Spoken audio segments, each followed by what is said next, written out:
Jadi langsung meremin mata karena takut. Sekedar info, di villa-villa itu sering terjadi kejadian mistis juga. Kayak kesurupan dan suara-suara aneh. Seperti terus bilang kalau ada makhluk gede hitam di atap rumah. Dan dia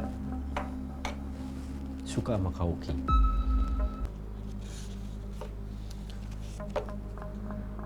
Tapi gak usah emosi ini. Ini tulisannya panjang emang, tapinya panjang tuh.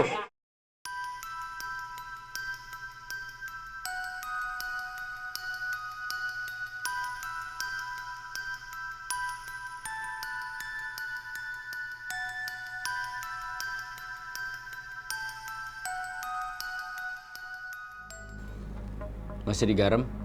Semoga serem. Gua akan membacakan sebuah cerita dari... Anaknya dari mana? Dari bawah apa dari atas? Dari atas. Dari bawah. Ya kan nanya gua. Tadi salah. Dari atas tapi dari kiri, Pak. Jangan Apa? dari kanan. Gimana? Dari atas tapi dari kiri, jangan dari kanan. Kan bukan A, tulisan Arab. Dari Latifah Hasna. Assalamualaikum Bang Wendy dan teman-teman. Semoga semuanya selalu sehat. Amin. Namaku Ana. Namaku Ente.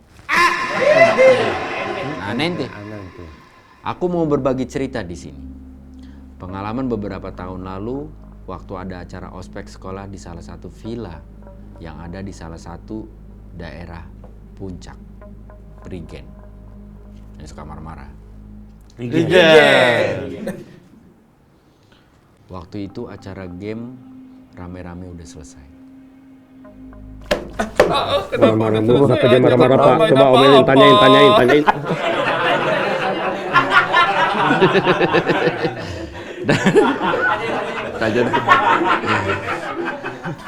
Dan dilanjut acara party tipis-tipis di Joglo. Awalnya berbagi cerita masing-masing siswa. Abis beres, dilanjut kita nyetel musik kenceng banget. Welcome to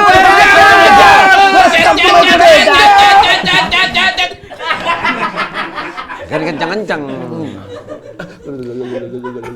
Kita semua have fun. Semua pada joget ria. Nah aku yang gak seberapa suka sama party, agak mojok aja.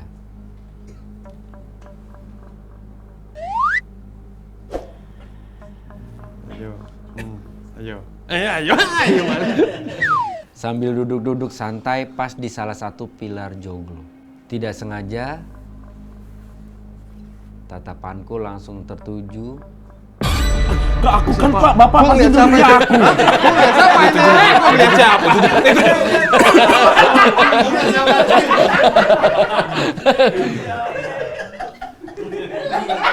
Tidak sengaja tatapanku langsung tertuju di atas genting kamar yang ada di bawah. Di situ aku ngeliat ada wanita pakai baju putih. Lagi jalan dari pojok genting dan berhenti di tengah-tengah genting. Nah ini lucunya. Di tengah genting tuh cewek ikut joget. Asik nih, Pak. Kita juga ikutan boleh kan, Pak? Boleh.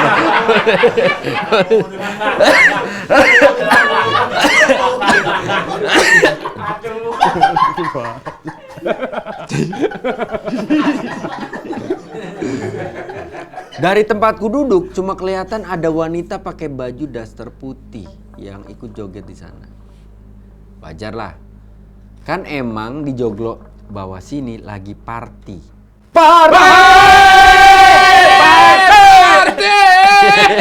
Gadis belia yang baru melek. Putri. Wajar lah kan memang di Joglo bawah sini lagi party pakai setel lagu yang kenceng banget. Pikirku sih tetangga yang lagi ikut party. Aku biarin aja. Sesekali pandanganku ngelihat cewek itu lagi. Liatin semua kan, liatin semua. Dia masih sama di situ, masih joget juga. Joget maning kek. Joget maning kek.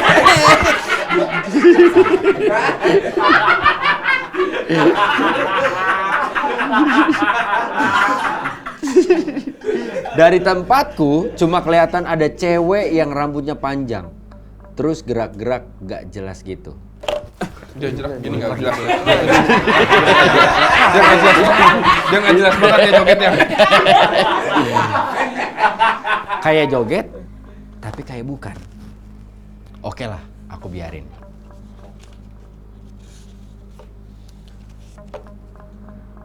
Tapi nggak usah emosi ini. Ini tulisannya panjang, emang tapinya panjang tuh. Tapi emang panjang tulisannya. Tapi pada akhirnya partinya kan udah selesai. Kita udah pada disuruh balik ke kamar masing-masing. Bangunlah aku dari duduk. Bangun Kita ini bangun bagus terus mau mau kemana kemana lagi? lagi? Ini mau apa nih? Terus jalan naik mau masuk kamar. Karena aku ke bagian kamar yang ada di lantai 2. Empat. Nah iseng aja aku lihat lagi ke arah atap kamar bawah. Itu cewek masih... Gua merinding. Gue mau merinding tapi gue pakai lengan panjang. Gak kelihatan juga. Iseng aja aku lihat lagi ke arah atap kamar bawah. Itu cewek masih ada di sana dan dia juga masih tetap bergerak. Oke, aku cuekin dulu karena nggak enak kalau misal tuh cewek sadar ada yang ngeliatin. Tidurlah aku kayak biasa. Tidur lagi nih. Tidur, Pak. Tidur banget Pak. gua dari pagi tadi gua.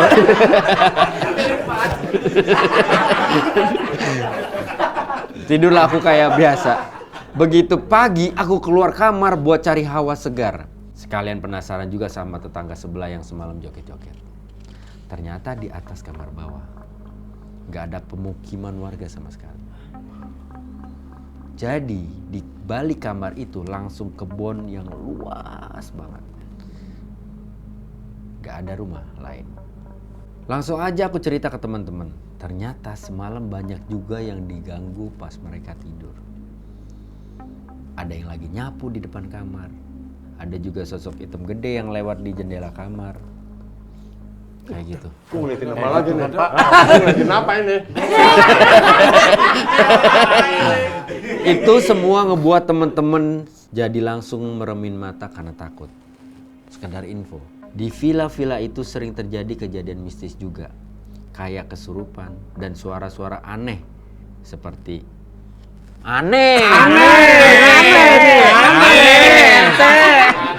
Yang ngeganggu penghuni villa. Berarti selama dia dengar tuh aneh. Iya. Aneh. Iya itu suara aneh. Aneh. Udah gitu aja ceritaku. Makasih udah dibacain. Semoga Garam semakin sukses dan terus maju. Wassalamualaikum. Waalaikumsalam. Ini ceritanya simple loh. Tapi gue bacanya tadi merinding. Kenapa, Pak? Asik pas.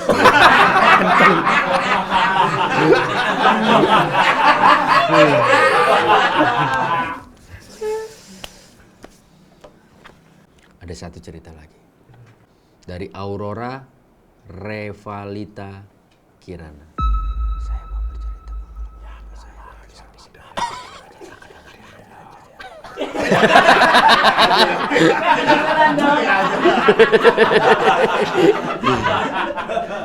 Baca Nang.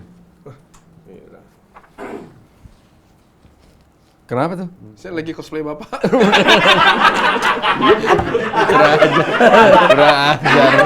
Kurang ajar nih orang bener-bener. Maaf.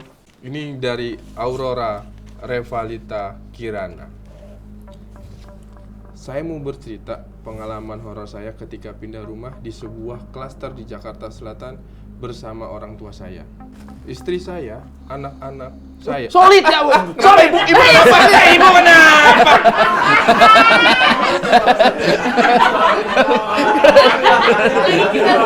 Lagi cerita serem lu solid mulu. Istri saya, anak-anak saya, dan juga adik-adik perempuan saya, Bang.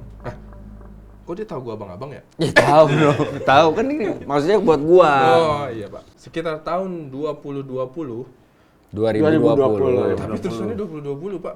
Ini kan lagi nggak di gunung. Ini kan lagi nggak di gunung. Sudah. Sekitar tahun 2020, saya dan keluarga memutuskan untuk pindah ke sebuah klaster di daerah Jakarta Selatan. Awal-awal kita pindah seperti biasa, saya dan keluarga mengadakan syukuran. Hari demi hari berjalan dengan normal, kita sekeluarga beraktivitas seperti biasanya. Seperti biasa gimana? Atau gimana? Gua mah biasa aja. Singkat cerita, dah. Singkat cerita. Enggak, ini maksudnya lanjutin. Bukan singkat begitu. Singkat cerita, saya dan keluarga menempati ini rumah sekitar kurang lebih 3 atau 4 bulan. Mulai mengalami kejadian-kejadian horor. Wah, kok bahaya kamu ya? Belum. Gua lagi nyimak. Belum.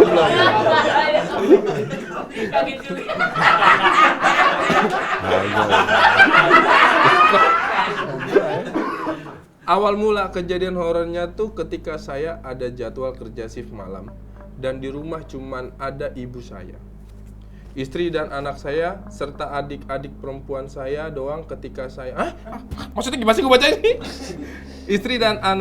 Istri dan anak saya serta adik-adik perempuan saya doang ketika nih bingung gua baca kok begini Pak. Saya doang, istri dan anak-anak. Mana? Kebalik.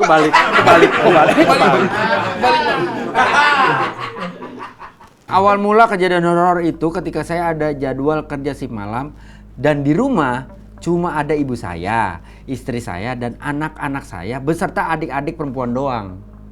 Ketika pulang kerja pagi, istri saya bercerita bahwa tadi malam ada suara-suara seperti sendok jatuh dan suara kursi digeser. Mulai deh.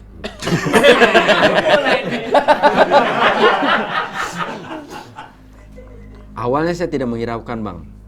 Sampai pas saya dapat jadwal libur, saya ingat banget kejadiannya hari Kamis malam Jumat sekitar jam 9 malam. Saya beserta keluarga sedang kumpul di ruang tamu. Dan saat sedang kumpul, saya mendengar suara perempuan seperti sedang merintih sakit.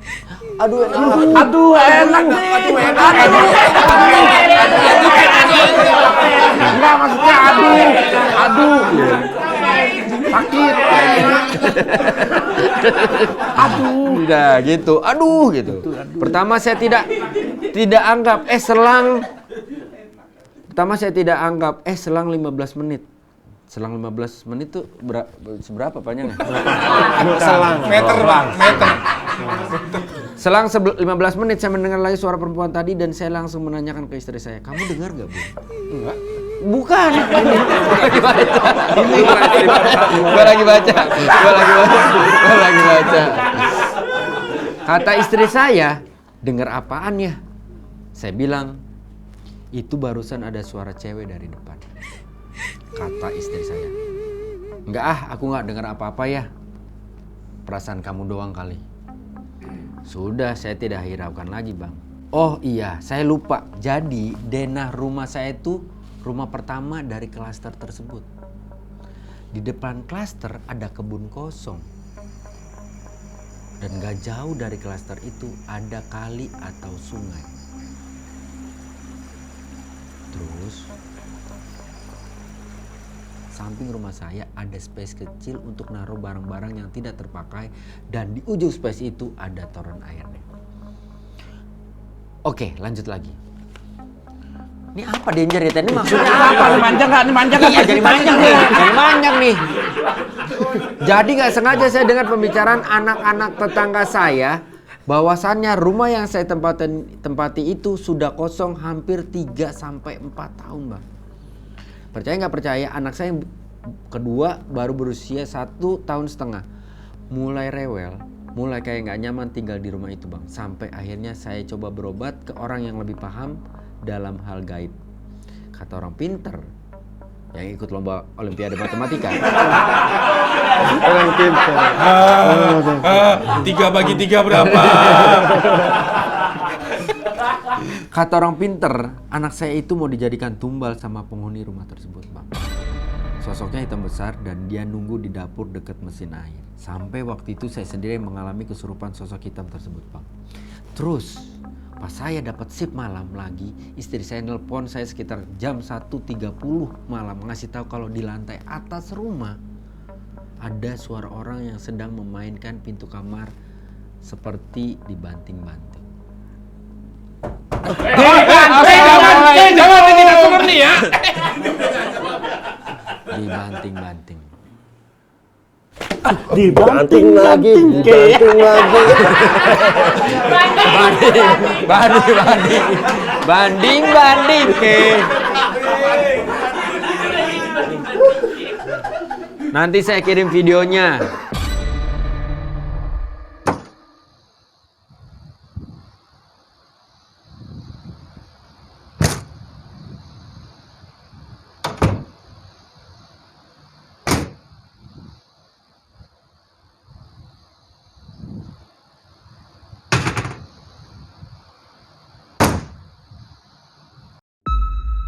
Pada saat kejadian, kebetulan ibu saya, istri dan anak-anak saya, serta adik perempuan saya tidur di ruang tamu karena sudah takut untuk tidur di kamarnya masing-masing. Dan di rumah tidak ada anak cowok sama sekali. Setelah kejadian yang menurut saya gangguannya sudah semakin parah, akhirnya kami sekeluarga memutuskan untuk pindah dari rumah tersebut. Kalau gue pernah ngalamin. Kalau ini kan anak mau dijadiin tumbal, ya sama waktu itu waktu rumah gua masih ya gitu deh, banyak gangguan tuh, ada orang yang datang terus bilang kalau ada makhluk gede hitam di atap rumah dan dia suka sama Kauki, dia mau ambil anak gua. Nah ini benar, ini kejadian benar. Sampai orang yang ngasih tahu itu bilang, Ngasih tahu apa? Bilang nggak dibilangin, Pak. Astagfirullahaladzim.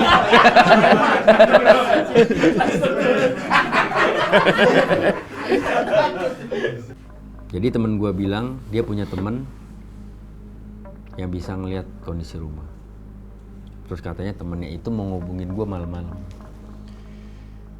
Nah, malamnya gue telepon dia, terus tiba-tiba jadi orang itu cewek, orang pinternya gitu. Gue telepon, halo mbak ini, iya lagi sibuk gak mbak? Oh mas, bisa jangan diganggu dulu gak? Kan dia minta telepon. Oh tiba-tiba dia bilang jangan ganggu. Loh mbak, kan mbak yang minta telepon. Iya mas, jangan diganggu dulu. Oh gitu, lagi sibuk ya mbak? Iya, saya lagi mau ikut Olimpiade Matematika. Oh, belajar.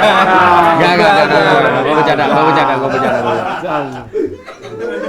Dia pada saat gue telepon, itu cewek ngomongnya kayak terbata-bata gitu. Sepatu gitu. Bata-bata. Ya, sepatu. Ya. Mas, ya mbak, gimana? Kondisi rumah saya, mas bisa telepon lagi gak nanti gitu. Oh oke gitu. Perasaan gue udah mulai gak enak tuh. Gak lama dia WhatsApp, ceweknya itu WhatsApp, si orang pintar ini WhatsApp, mas maaf ya.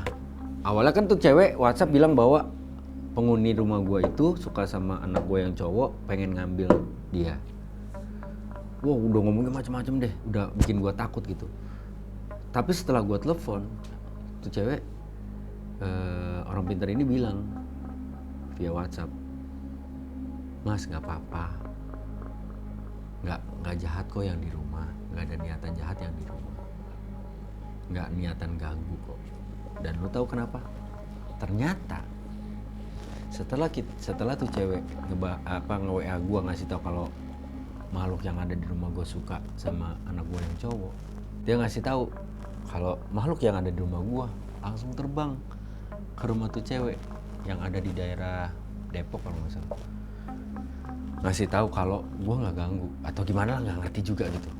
Tapi setelah itu udah Akhirnya setelah itu entah kenapa gangguan di rumah gua hilang gitu aja. Jadi begitu Bapak RT sekalian. Pada diem aja begini. Iya kan kadang-kadang maksudnya kita punya anak-anak kadang-kadang suka main sendiri. Pernah gak? Ada gak anak-anak lu yang main sendiri? Karena kalau Kauki pernah sore-sore waktu dia masih kecil dia ketawa-ketawa gitu. Ditanya sama Mbak, Kauki lagi apa? Lagi main. Sama siapa? Sama temen Kauki. Padahal di depan Kauki ada temennya emang lagi main. Nggak ada siapa-siapa.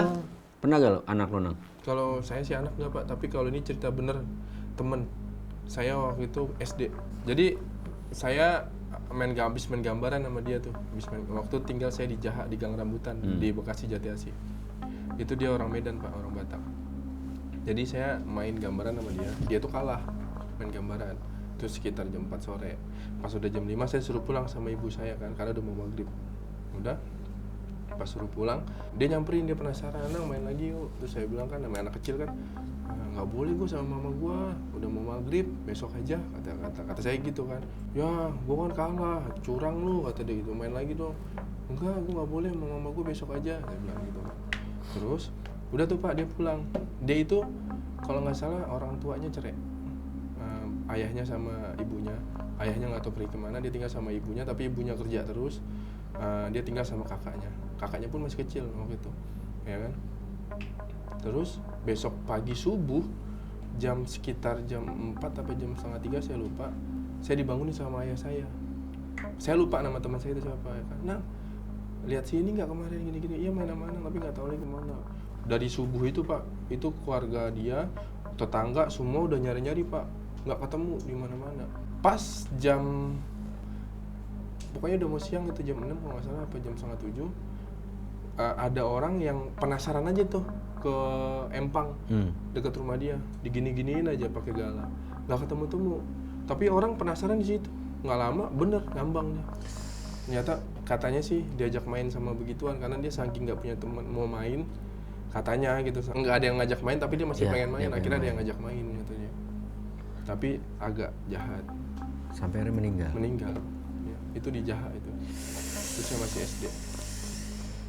Ya. Tapi ada hikmahnya. Setelah kejadian itu, orang tua mereka rujuk kayaknya deh. Tapi telat. Terlambat udah semuanya. Kabur!